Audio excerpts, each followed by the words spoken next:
السلام علیکم defence lovers, اس defence updates میں یوم پاکستان پریڈ سے متعلق کچھ اہم ڈیولپمنٹس اور شمالی کوریا کے کروز میزائل کے بعد 2 بیلسٹک میزائل کے تجربے کی خبر پر بات کریں گے۔ اس کے علاوہ ترکی کے ملکی سطح پر تیار کردہ ایسا ریڈار کی ترک F-16 میں نصب کیے جانے کی خبر کو بھی ڈسکس کریں گے۔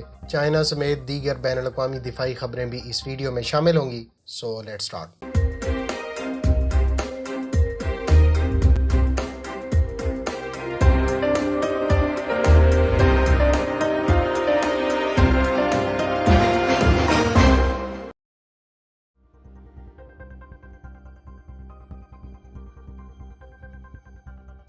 فرانس نے یونان کو 2 استعمال شدہ فریگیٹس فری آف کاسٹ جبکہ 4 نئی فریگیٹس فروخت کرنے کے علاوہ گریک نیوی کے زیر استعمال 4 جرمن ساختہ فریگیٹس کو ماڈرنائز کرنے کی حامی بھری ہے۔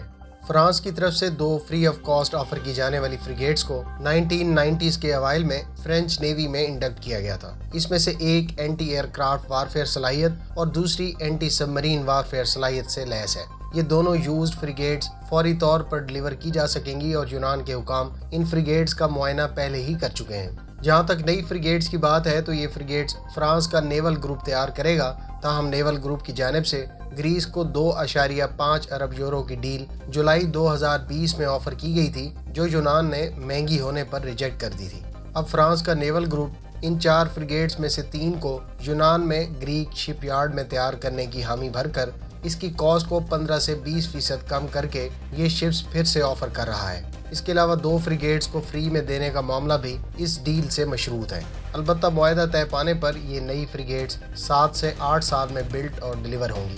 یاد رہے کہ یونان کی ترکی کے ساتھ حالیہ کشیدگی میں فرانس نے بڑھ چڑھ کر یونان کا ساتھ دیتے ہوئے یوزڈ رافال طیارے اور شپس کے علاوہ ایسوسیٹڈ ویپنز یونان کو آفر کروائے ہیں۔ یوزڈ رافال ایئر کرافٹ کی ڈیلیوریز بھی پہلے ہی شروع کر دی گئی ہیں۔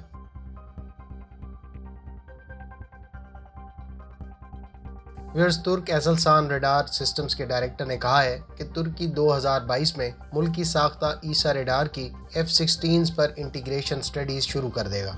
ترکی اپنے 200 سے زائد F-16 پر ملکی ساختہ ایسا ریڈار نصب کرنے کا ارادہ رکھتا ہے۔ اس کے علاوہ ترکی اپنے ایکنسی ڈرون کو بھی ایسا ریڈار اور آرٹیفیشل انٹیلیجنس جیسی ٹیکنالوجی سے اکوپ کرے گا۔ البتہ یہاں ایک بات قابل غور ہے اور وہ امریکن پرمیشن ہے، کیونکہ امریکہ نے ماضی میں اسرائیل کو ملکی ساختہ ایسا ریڈار اسرائیلی F-16 میں نصب کرنے کی اجازت نہیں دی تھی۔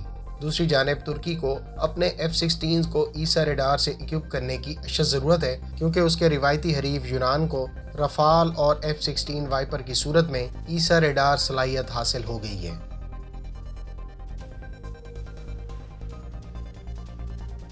فرینڈز، ایک اور خبر کے مطابق ترکی کے الیکٹرانک وارفیئر اور ریڈار سسٹمز کے ڈپارٹمنٹ کے ہیڈ کا کہنا ہے کہ ترکی اس وقت airborne early warning and control aircraft via UAV پر کام کر رہا ہے۔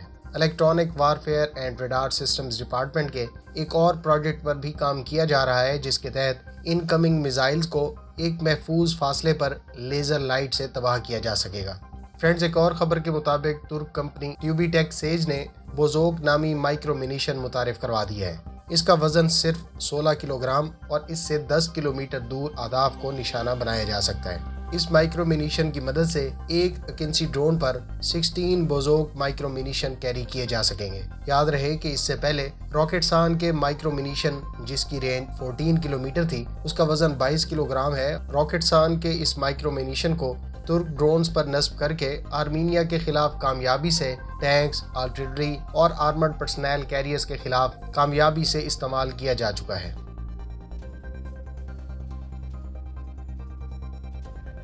23 مارچ یوم پاکستان کی پریڈ کو موسم کی خرابی کے پیش نظر آج یعنی 25 مارچ کو اسلام آباد میں منعقد کیا گیا۔ اس پریڈ میں جہاں Asset-15 ہوئٹزر، CH-4 ڈرون اور فتح 1 ملٹیپل راکٹ لانچ سسٹم کو ڈسپلے نہیں کیا گیا، وہاں کچھ نئی ڈیولپمنٹس بھی ہمیں دیکھنے کو ملی ہیں، جس میں سے کچھ کے بارے میں تو کافی لوگ پہلے سے ہی آگاہ تھے۔ مثلاً کچھ عرصہ پہلے پاک آرمی میں شامل ہونے والے چائنیز ساختہ VT-4 ٹینک کو ڈسپلے کیا گیا۔ اس کے علاوہ الخالد 1 ٹینک بھی اس مرتبہ پریڈ میں موجود تھا۔ دوسری جانب شاپر 2 ڈرون کو بھی ڈسپلے کیا گیا۔ ایئرپورٹ سیکیورٹی فورس اور پاک آرمی کی لائٹ کمانڈو بٹالین نے بھی پہلی مرتبہ اس پریڈ میں شرکت کی۔ ممکن ہے کہ CH-4 ڈرون اور S-15 ہوئٹزر، اس کے علاوہ فتح 1 راکٹ کو باقاعدہ فوج میں ابھی انڈکٹ نہ کیا گیا ہو، جس کی وجہ سے ان ویپنز کو اس پریڈ میں ڈسپلے نہیں کیا گیا۔ دوسری جانب A-100 multiple rocket launch system کو پریڈ کے دوران دیگر ویپنز کے ساتھ دیکھا گیا تھا، تاہم اس کو بھی پریڈ میں باقاعدہ ڈسپلے نہیں کیا گیا۔ ترک بھائیوں کی جانب سے 16 ترک کا ایروبیٹک ڈسپلے، سری لنکن فوج کے chief of defence staff, Bahrain کی فوج کے کمانڈر، سعودی عرب کی بری فوج کے کمانڈر اور UK کی اسٹریٹجک کمانڈ کے کمانڈر پیٹرک سینڈرز غیر ملکی مہمانوں کی شرکت قابل ذکر تھی۔ آپ کے پاکستان ڈے پریڈ کے بارے میں کیا تاثرات ہیں؟ کمنٹ باکس میں اس کا اظہار ضرور کریں۔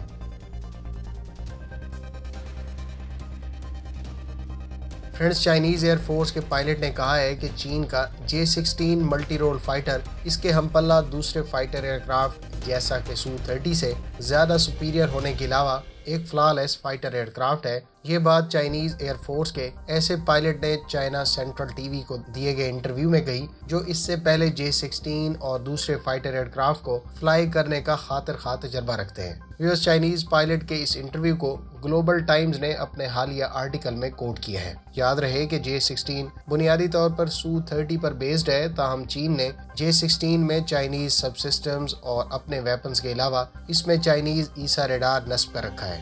اس ایئرکرافٹ کے وزن کو کم کرنے کی غرض سے اس میں کمپوزٹ مٹیریل کا استعمال کیا گیا ہے۔ اس کے علاوہ اس ایئرکرافٹ کو چائنیز WS-10A انجن سے لیس کیا گیا ہے۔ واضح ہے کہ چین نے اس کا ایک الیکٹرانک وارفیئر ویریئنٹ J-16D بھی متعارف کروایا ہے۔ اس ایئرکرافٹ میں wing tip electronic warfare parts, internal electronic warfare system اور انفرارڈ سرچ اینڈ ٹریک کا اضافہ کیا گیا ہے۔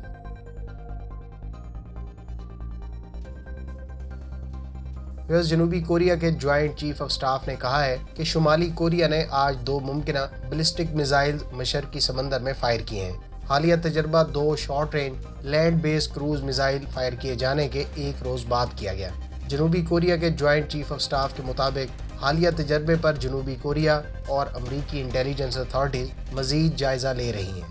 یاد رہے کہ گزشتہ ہفتے شمالی کوریا کے پہلے نائب وزیر خارجہ نے کہا تھا کہ امریکہ سے رابطہ یا مذاکرات صرف اسی صورت ممکن ہے کہ اگر امریکہ اپنی ہوسٹائل پالیسیز ترک کر دے۔ شمالی کوریا ڈی نیوکلیئرائزیشن سے متعلق بات چیت سے پہلے پابندیاں اٹھانے کی بات کر چکا ہے اور گڈ ول جیسچر کے طور پر اس نے اپنے long range ballistic missile launches اور نیوکلیئر ٹیسٹ کو ملتوی کر رکھا ہے۔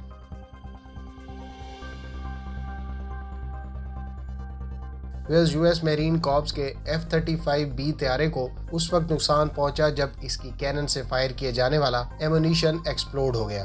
یہ طیارہ night time close air support mission conduct کر رہا تھا جب اس کا PGU-32 semi armour piercing high explosive 25 ملی میٹر راؤنڈ جہاز کی کینن سے فائر ہونے کے فوراً بعد پھٹ گیا۔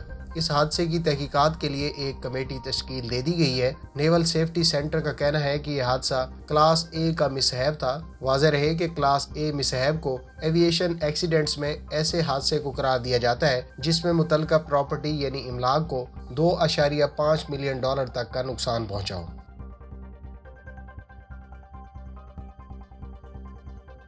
فرینڈز، اطلاعات کے مطابق رشین آرمی نے کریمیا میں ٹیکٹیکل ایکسرسائز کنڈکٹ کی ہیں جس میں ریکانیسنس UAVs نے بھی حصہ لیا۔ رشین نیوز ایجنسی کے مطابق ان مشقوں میں موٹرائز انفینٹری، ٹینک اور آرٹلری کے علاوہ ریکانیسنس یونٹس نے حصہ لیا۔ اس کے بعد کامبیٹ ٹریننگ کے سلسلے میں بٹالین ٹیکٹیکل ایکسرسائزز اپریل میں اسکیجول ہیں۔ روس کی جانب سے یوکرین سے قبضے میں لیے جانے والے کریمیا میں رشین مشقوں سے پہلے اس خطے کے قریب یوکرینین آرمی نے بھی مشقیں منعقد کی تھیں۔ اطلاعات کے مطابق یوکرین نے اس خطے کے قریب اپنی مشقوں میں ترکی سے حاصل کردہ TB2 ڈرونز کو بھی استعمال کیا تھا۔ امید ہے اس ویڈیو سے آپ کی معلومات میں اضافہ ہوگا۔ اگر آپ اس طرح کی مزید ویڈیوز دیکھنا چاہتے ہیں تو ہمارے چینل کو سبسکرائب کریں اور ساتھ میں موجود بیل آئیکن دبائیں تاکہ آپ کو ہر نئی آنے والی ویڈیو کا نوٹیفیکیشن مل سکے۔ ملتے ہیں نیکسٹ ویڈیو کے ساتھ، اپنی دعاؤں میں یاد رکھیے گا۔ اللہ حافظ۔ پاکستان زندہ باد۔